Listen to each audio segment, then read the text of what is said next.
ہاں جی، اعوذ باللہ من الشیطان الرجیم، بسم اللہ الرحمن الرحیم۔ سورہ لقمان ہے نا، وَلَقَدْ آتَيْنَا لُقْمَانَ الْحِكْمَةَ أَنِ اشْكُرْ لِلَّهِ۔ البتہ تحقیق دی ہم نے لقمان کو حکمت یہ کہ شکر ادا کرو اللہ تعالیٰ کے لیے، اور جو شخص شکر ادا کرتا ہے پس بے شک وہ شکر ادا کرتا ہے اپنے نفس کے بھلے کے لیے، اور جو شخص ناشکری کرتا ہے پس بے شک اللہ تعالیٰ بے پرواہ اور تعریفوں والا ہے۔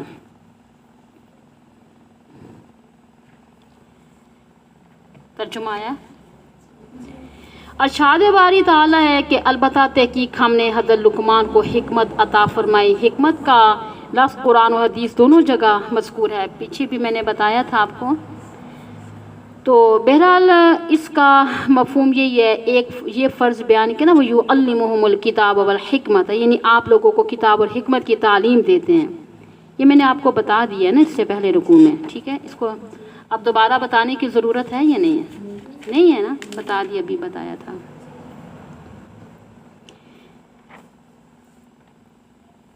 مولانا رومی رحمۃ اللہ علیہ نے یہ قائد اپنی مثنوی میں بیان کی ہے کہ حضرت لقمان غلام تھے اور آپ کے آقا نے بعض دوسرے غلاموں کی عمرہ آپ کو اپنے باغ کی حفاظت پر معمور کیا۔ اس دوران باقی غلام تو باغ سے پھل توڑ کر یعنی کہ کھاتے رہے، مگر حضرت لقمان نے بالکل کچھ نہ کھایا، کیونکہ وہ ایسے امانت میں خیانت سمجھتے تھے۔ اور ایک موقع آیا کہ باغ میں کہ اسے پھل کا کچھ گھرا پڑا حصہ ملا، اور دریافت کرنے پر باقی غلاموں نے کہا نا یہ پھل لقمان نے توڑ کر کھایا ہے۔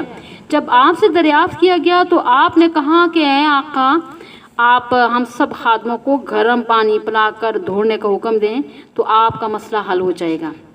تو ایسے ہی کیا گیا کہ سب نے قے کی، جس سے کھائے ہوئے پھل کی نشاندہی ہوگی کہ حضرت لقمان رحمہ اللہ تعالیٰ کی قے ایسے تھی کہ جس میں سے پانی کے سوا کچھ برآمد نہ ہوا۔ تو مالک کو پتہ چل گیا کہ سارے غلاموں میں صرف آپ ہی امانت دار ہیں۔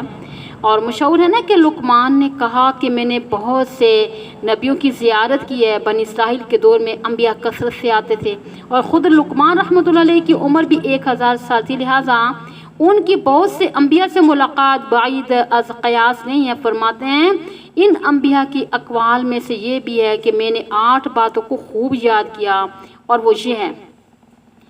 نمبر 1 یہ ہے کہ اگر تم نماز کی حالت میں ہو تو دل کی حفاظت کرو۔ نمبر 2 اگر کھانے پر بیٹھے ہو تو حلق کی حفاظت کرو اور ضرورت سے زیادہ نہ کھاؤ۔ نمبر 3 اگر کسی غیر کے گھر میں جانا ہو تو آنکھوں کی حفاظت کرو۔ نمبر 4 اگر لوگوں کے درمیان بیٹھے ہو تو زبان کی حفاظت کرو۔ نمبر 5 ہر وقت اللہ تعالیٰ کو یاد رکھو۔ نمبر 6 ہر وقت موت کو یاد رکھو۔ نمبر 7 کسی اپنے یا غیر کے ساتھ احسان کرو تو بھول جاؤ۔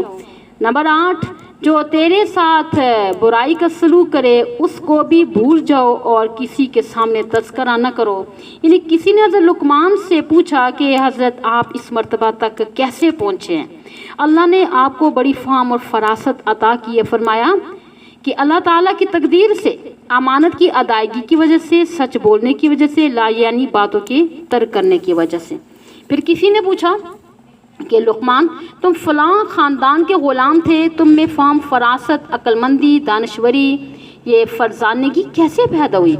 تو اس کو امام ابن کثیر رحمۃ اللہ علیہ نے نا اپنی تفسیر میں نقل کیا کہ حضرت لقمان نے فرمایا کہ مجھے یہ چیزیں اس وجہ سے حاصل ہوئی ہیں کہ میں نے نگاہ کو ہمیشہ نیچے رکھا، زبان کو فضول باتوں سے روکا، خوراک کو صحیح بنایا، اپنے ناموس کی حفاظت کی، سچ بولا، عہد کو پورا کیا اور مہمان کی عزت بھی کی ہے۔ تو اگر ہم یہ کریں تو ہمیں بھی عزت ملے گی، اسی لیے پورا کرنا چاہیے۔ آگے نمبر 8 کہ پڑوسی کی حفاظت کرنی چاہیے۔ اور میں نے اور کیا کام کیا؟ نمبر 9 لا یعنی چیزوں کو بھی ترک کر دیا تھا۔ حضرت لقمان کا یہ قول بھی مشہور ہے کہ ضرب الوالدی کالسمادی، یعنی کہ والد کا بچے کو تنبیہ کے لیے مارنا، یعنی کہ اس کے لیے بمنزلہ کس کے ہے؟ کھاد کے ہے۔ بچے کو سزا دینا یا بری بات نہیں ہے، بلکہ اس کے حق میں اچھی بات ہوتی ہے۔ سعدی رحمۃ اللہ علیہ نے کا قول ہے کہ استاد کی مار والدین کی شفقت سے زیادہ اچھی ہوتی ہے۔ آپ کا یہ قول بھی ہے عشاء کا ودینی فإنہ ذل النہار وہم اللیل، یعنی کہ قرض سے بچو کیونکہ یہ دن کی ذلت اور رات کی فکر مندی ہے۔ ایک دفعہ حضرت داؤد علیہ السلام نے حضرت لقمان سے پوچھا کہ کیف اصبحت، یعنی آپ کا کیا حال ہے؟ تو کہنے لگے اصبحت فی یدی غیری، میں اپنے آپ کو غیر کے ہاتھوں میں پاتا ہوں۔ مفسرین کرام فرماتے ہیں نا، غیر ہاتھ سے مراد ہے کہ دستے قدرت اور عادل ہے، کہ حفیظ جانلی رحمۃ اللہ علیہ نے بھی کہا نا، دیکھو گیانی دنیا ہے فانی، آگ لگی ہے حسن میں، یعنی دل ہے پرالے بس میں۔ اب اسی طرح اگر کوئی امام مالک سے پوچھتا نا کیف اصبحت، یعنی آپ کا حال کیا ہے، تو جواب دیتے عمر ینقص و ذنوب تزید، یعنی عمر گھٹ رہی ہے اور گناہ بڑھ رہے ہیں۔ حضرت لقمان سے بھی منقول ہے کہ میں نے بہت سی کڑوی چیزوں کو چکھا مگر فقر سے زیادہ کڑوی چیز کوئی نہیں پائی۔ خود حضور صلی اللہ علیہ وآلہ وسلم نے بھی یعنی کہ فقیر سے پناہ مانگی تھی نا، جو فقر سے۔ تو اللہم انی اعوذ بک من الفقر المدقی، کہ اللہ میں تیری ذات کے ساتھ مٹی میں ملا دینے والے فقر سے پناہ مانگتا ہوں۔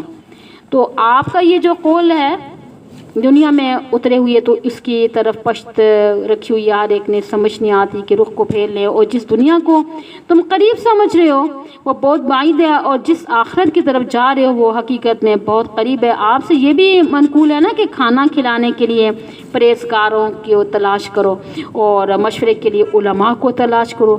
ترمذی شریف میں حضور صلی اللہ علیہ وسلم کا یہ فرمان بھی موجود ہے، محبت دعوت کا کھانا اور متقی آدمی کو کھلاؤ، کیونکہ وہ کھانا کھا کر خدا کا شکر ادا کرتا ہے اور عبادت بھی کرے گا، اور اس کا تمہیں بھی فائدہ ہوگا، برخلاف اس کے اگر فاسق فاجر کو کھلاؤ گے تو وہ ناشکری کرے گا، گناہ کا مرتکب ہوگا، اس میں تمہارا بھی حصہ ہوگا۔ لقمان رحمہ اللہ تعالیٰ فرماتے ہیں جنازے میں شریک ہو کر اس سے آخرت یاد آئے گی، نیز شادی میں جانے سے گریز کرو، اس سے دنیا یاد آتی ہے۔ آپ نے یہ بھی فرمایا کہ لوگ ہو اپنی زبان سے اللہم اغفر لی کہا کرو، یعنی خدا تعالیٰ سے اپنی غلطیوں کی معافی طلب کیا کرو۔ حدیث میں آتا ہے نا کہ خود حضور صلی اللہ علیہ وآلہ وسلم ایک مجلس میں 70 مرتبہ استغفار کیا کرتے تھے۔ بہرحال حضرت لقمان نے اپنے بیٹے کو بہت سی نصیحتیں کی ہیں، اور جن میں بعض کا ذکر اگلی آیت میں آ رہا ہے، کہ ان کے علاوہ بھی مفسرین اور مؤرخین بہت سے یعنی کہ نصائح کا ذکر فرماتے ہیں۔ مثلا آپ نے اپنے بیٹے سے کہا نا کہ یا بنیشا ان الدنیا بحر عمیق ہلک فیہا خلق کثیر، اے بیٹے دنیا ایک گہرا سمندر ہے جس میں بہت سی مخلوق ہلاک ہو چکی ہے، یاد رکھو اس سمندر کو بحفاظت پار کرنے کے لیے اللہ تعالیٰ پر ایمان لانا تمہارے لیے بمنزلہ کشتی کے ہے، خدا کی ذات پر بھروسہ تمہارا بادیان ہے، یعنی اس سفر میں تمہارا توشہ تقویٰ ہے۔ پھر اگر تم اس یعنی کہ سمندر کو عبور کرنے میں کامیاب ہوگے تو سمجھ لینا کہ اللہ کی رحمت سے بچ کے اگر ہلاک ہو جاؤ گے تو اپنے اپنے گناہوں کی شامت پھر سمجھنا۔ تو حضرت لقمان نے اپنے بیٹے سے یہ بھی فرمایا کہ علماء اور حکماء کی مجلس میں ضرور بیٹھا کرو، کیونکہ علم و حکمت کے ذریعے اللہ تعالیٰ مردہ دلوں کو زندہ کرتا ہے۔ اور آپ کا یہ قول بھی مشہور ہے نا، اے بیٹے میں نے بڑے بڑے پتھروں اور وزنی لوہوں کو اٹھایا، فلم احمل شیئا اثقل من جار سوء، مگر میں نے برے پڑوسی سے بوجھل کسی چیز کو نہیں دیکھا نہ اٹھایا۔ تو ارشاد خدا بندی ہے کہ ہم نے حضرت لقمان کو حکمت عطا کی، انشکر للہ، اللہ تعالیٰ کا شکر ادا کرو۔ اللہ تعالیٰ نے آپ کو فہم و فراست، عقل، دانش جیسی بلند چیز عطا فرمائی، یعنی کہ اس انعام پر اس کا شکریہ ادا کرو۔ یاد رکھو وَمَن يَشْكُرْ فَإِنَّمَا يَشْكُرُ لِنَفْسِهِ، کہ جو کوئی شکر ادا کرتا ہے وہ اپنے ہی بھلائی کے لیے ادا کرتا ہے، خدا کی ذات اور صفات میں شکر کرنے سے کچھ اضافہ نہیں ہوتا۔ اللہ تعالیٰ کا ارشاد ہے لَإِن شَكَرْتُمْ لَأَزِيدَنَّكُمْ وَلَإِن كَفَرْتُمْ وَإِنَّ عَذَابِي لَشَدِيدٌ۔ سورہ ابراہیم کی آیت ہے نا کہ اگر انعام پا کر میرا شکر ادا کرو گے تو میں مزید نعمتیں عطا کروں گا، اگر تم نے ناشکری کا اظہار کیا تو پھر یاد رکھو میرا عذاب بھی بڑا سخت ہے۔ مطلب یہ ہے کہ شکر گزاری میں انسان کا اپنا ہی فائدہ ہے، دنیا میں اس کے انعام اور اکرام میں اضافہ ہوتا ہے، اس کا یعنی کہ اخلاق بھی درست ہوتا ہے، اور آخرت میں درجات بلند ہوتے ہیں۔ فرمایا وَمَن كَفَرَ فَإِنَّ اللَّهَ غَنِيٌّ حَمِيدٌ، جس شخص نے ناشکری کی اللہ تعالیٰ بے نیاز اور تعریفوں والا ہے۔ کسی کی ناشکری سے خدا تعالیٰ کا تو کچھ نہیں بگڑے گا، البتہ وہ خود ہی معذوب ہوگا۔ اللہ تعالیٰ بے نیاز ہے، اسے کسی کا شکر یا ناشکری کی کچھ پرواہ نہیں، وہ ہر حالت میں تعریفوں والا ہے۔ کوئی اس کی تعریف کرے یا نہ کرے، وہ کمال صفات کا مالک ہے، اس کی ذات ہر عیب اور نقص سے پاک ہے۔